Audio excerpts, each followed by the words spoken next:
In a public library, a laptop stayed open for just a few seconds longer than it should have. That was enough. For years, he delayed what always seemed inevitable. Years of work unraveled in a single moment. October 1st, 2013. Glen Park Library, San Francisco. To the librarian, the man in the science fiction section is just Josh. He comes here for the free Wi-Fi. He wears worn-out jeans, eats cheap food, and looks like a student struggling to finish a term paper. But Josh isn't writing a paper. Sitting 10 feet away from a children's reading circle, he is negotiating a murder. This is Ross Ulbricht, and right now he is the CEO of the Silk Road, a digital empire moving $1.2 million a week in heroin, cocaine, and forged passports. Ross believes he is untouchable. He believes he is a ghost in the machine. What he doesn't know is that the couple arguing behind him are FBI agents. He doesn't know that in exactly 90 seconds, his life effectively ends. But to understand how a pacifist physics student ended up ordering a hit in a public library, we have to go back to when the dream was innocent.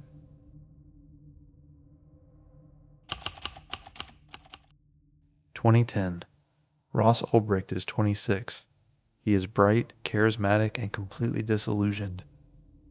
He subscribes to a specific brand of Austrian economics and believes the government is an obsolete parent, that taxation is theft, that regulation distorts human nature itself. Most people with these views just tweet about it or argue online. Ross wants proof. He wants to take the theory out of books and put it into the real world to see what people do when authority disappears. He doesn't want a protest. He wants a simulation. He starts by creating a website called The Silk Road, a perfect market, a place where two people can trade anything, absolutely anything, without the state knowing.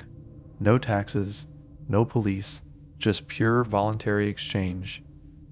He combines two emerging technologies, Tor, which hides where you are, and Bitcoin, which hides who you are. But a market doesn't exist just because you build it. It needs trust, inventory, someone willing to go first. So Ross becomes his own first supplier in a rental cabin, far from the city. He grows magic mushrooms with his own hands. He photographs them, packages them, ships them, not to get rich, but to prove the system works. In his mind, this isn't dealing drugs, it's seeding liquidity. He calls himself Dread Pirate Roberts, a name meant to outlive the man behind it, a symbol that the idea is more important than the person. The simulation works too well. Within months, the Silk Road isn't a libertarian experiment anymore. It's Amazon for vice. Orders never stop. Messages never stop. Problems never stop. Ross is making millions and drowning. He's the CEO, the IT department, and customer support. And when money starts moving at this scale, the sharks don't announce themselves. They just appear. This is where the boiling frog effect takes hold. A user named Friendly Chemist claims he has access to the Silk Road's inner systems. Whether through hacking, infiltration, or betrayal, Ross never knows. What matters is the threat. Friendly Chemist says he can leak the customer database, names, addresses, transaction histories. Ross is terrified, not just for himself, but for the idea. If the names leak, the utopia collapses, thousands go to jail, the experiment dies, and Ross faces a choice his textbooks never prepared him for.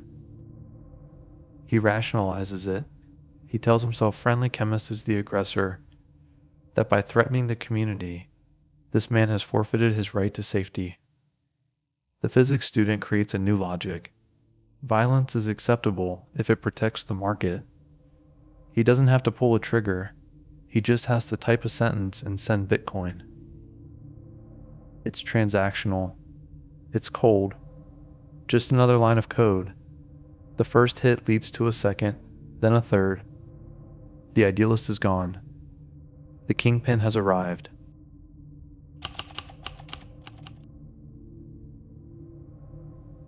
While the FBI and NSA are trying to crack encryption and failing, a tax agent named Gary Alford is sitting in a cubicle, doing something much simpler. He isn't a hacker. He isn't chasing ideology. He's chasing arrogance. He opens a browser and starts Googling. Alford believes criminals are careless. He assumes that in the early days, before the site was famous, the founder must have advertised it somewhere. He scrolls back years, through forums, message boards, forgotten posts, until he finds a question on a shroom forum. Has anyone heard of this new site, Silk Road? The user is Altoid. Alford follows the trail. A post asking for IT help. And at the bottom, a fatal slip. A digital fingerprint left on a glass. Altoid asks people to email him, not through Tor, not encrypted, to his real name. Ross built a system designed to erase identity, but in the end, the system didn't fail. He did.